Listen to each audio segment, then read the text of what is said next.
En octubre de 1972, un avión uruguayo que viajaba a Chile se estrelló en la cordillera argentina de los Andes. En él viajaban 45 personas y entre ellas jóvenes estudiantes de un equipo de rugby.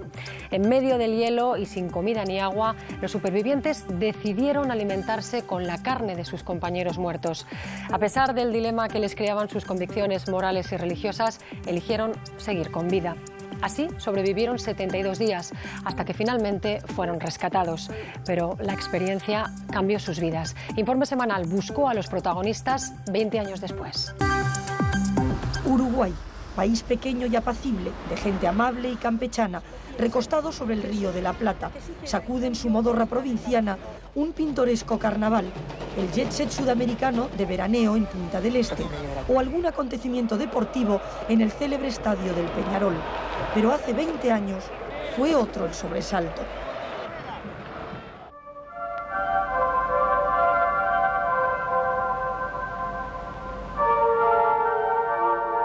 Todo comenzó un 12 de octubre de 1972, cuando 40 jóvenes estudiantes, equipo de rugby de un buen colegio de Montevideo, embarcaron en un avión Fairchild de la Fuerza Aérea Uruguaya para disputar un partido de aficionados en Santiago de Chile.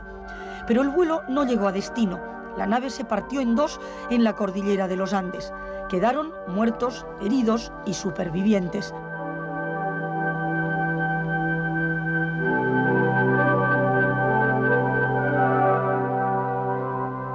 Estuvieron 72 días perdidos en la montaña helada.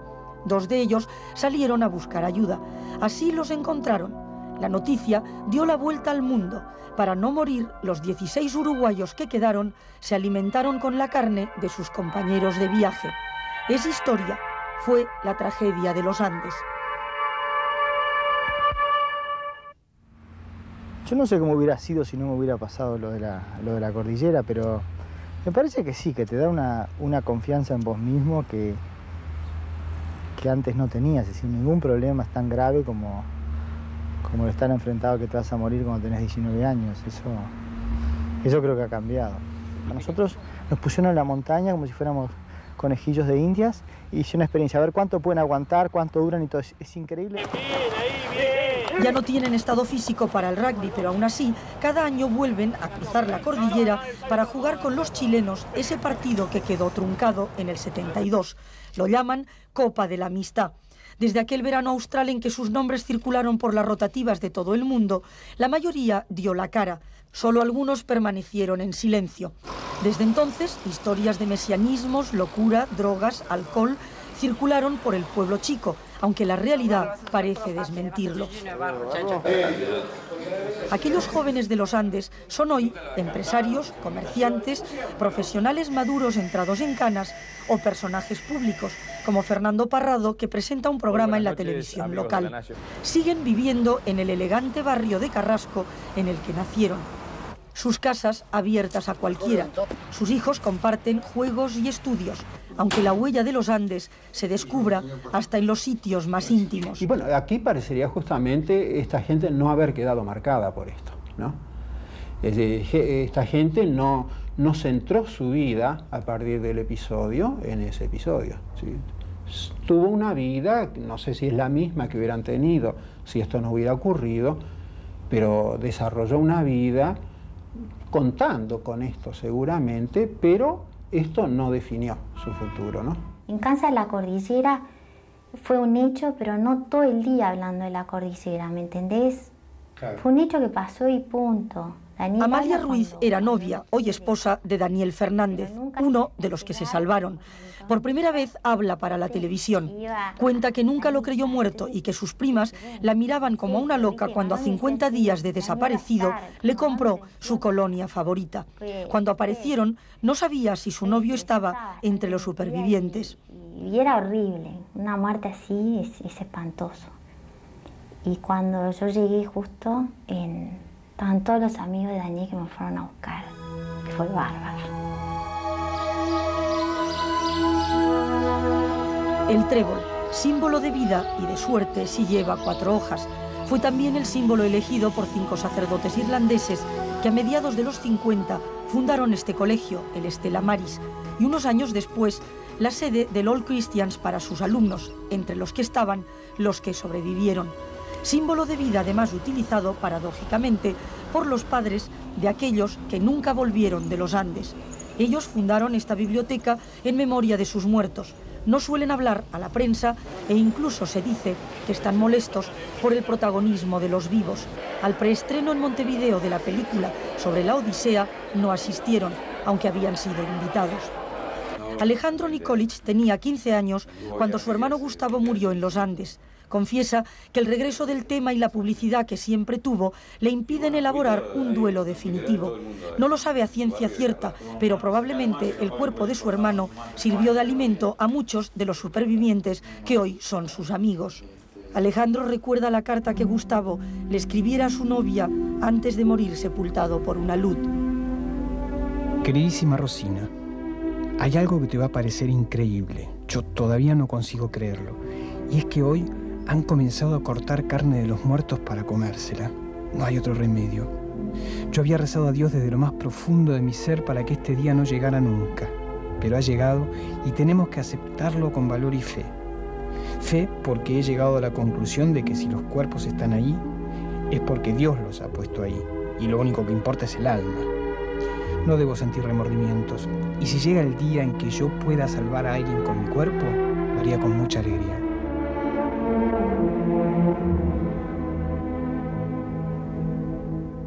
Creo que fue una comunión entre ellos y al revés, me siento orgulloso de eso.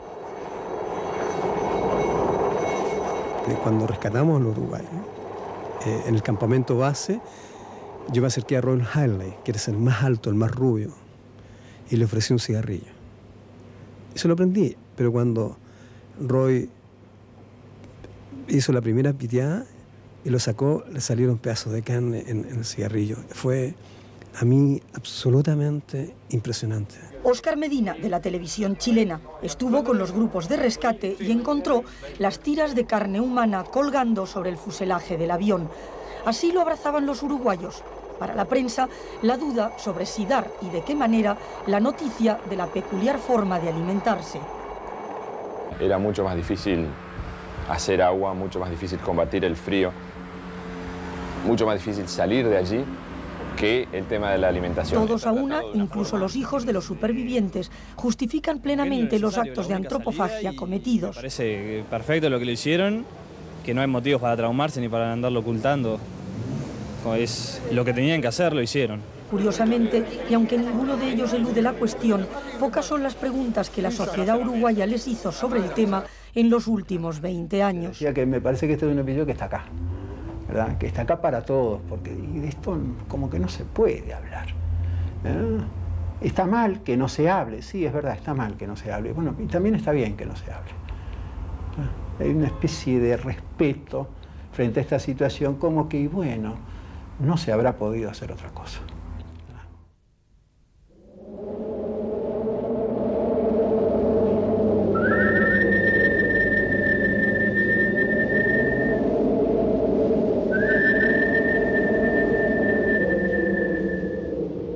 El silbido del famoso pintor Carlos Páez Vilaró recorría noche y día las frías laderas de los Andes. Quería llegar así a su hijo Carlos, atrapado junto a los otros por la nieve en algún lugar de la cordillera. En helicóptero, en coche, a lomo de mula o a pie, recorrió pueblos, rastreó valles, escaló montañas. Acudió a astrólogos, videntes, parapsicólogos en busca de pistas. Hubo un poco una especie de relación, casi te diría, parapsicológica entre los que vivimos y las madres de los que vivimos. Entonces yo no hice otra cosa que buscar apoyos de la superstición, de la radomancia, del anuncio, de cualquier cosa que me ofrecieran para que el avión apareciera. Pero siempre que lo busqué, nada encontré. Era como una tortura.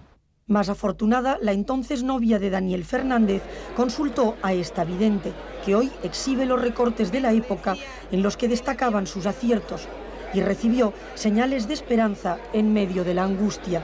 Justo en ese momento, me acuerdo, vino y me dijo, pasó algo horrible y había sido en los días de la luz, pero tu novio vive. No, yo me fui feliz. Era para ellos, dicen, válvula de escape a una situación que excedía toda explicación racional, como lo fue y lo sigue siendo el humor en torno al tema. En esta portada vemos al hoy presidente uruguayo Lacalle, que ante los vaivenes de su gobierno pregunta a Parrado y Canessa cómo sobrevivir. Ellos tampoco perdieron el sentido del humor, ni ese espíritu de grupo que en definitiva los sacó de los Andes. Hoy, después de 20 años, dicen que la cordillera ya no les pertenece, que es historia del mundo. No se sienten héroes, sino seres humanos que cargan con el estigma de la antropofagia. Cuentan en la intimidad que allí tuvieron que crear una sociedad para sobrevivir, mientras que aquí hay que sobrevivir a la sociedad, que allá se comieron a los muertos, pero que aquí la sociedad se come a los vivos. Opinan que lo suyo fue un ejemplo y que la fuerza de los golpes los templó para seguir adelante. Cuando se abrazan saben que llevan sobre sí una experiencia que solo ellos pueden comprender y que en realidad solo ellos conocen en detalle. Ningún ser civilizado ha confesado nunca haber llegado hasta ese límite. Por eso creen también que nadie puede emitir un juicio severo sobre la historia que les tocó vivir. 20 años después, fuimos 45, volvimos 16. El otro día nos sacamos una foto nosotros y éramos como 70 ya. Entonces uno ve la mano de Dios, digo, ya, o sea que el tiempo reconstruyó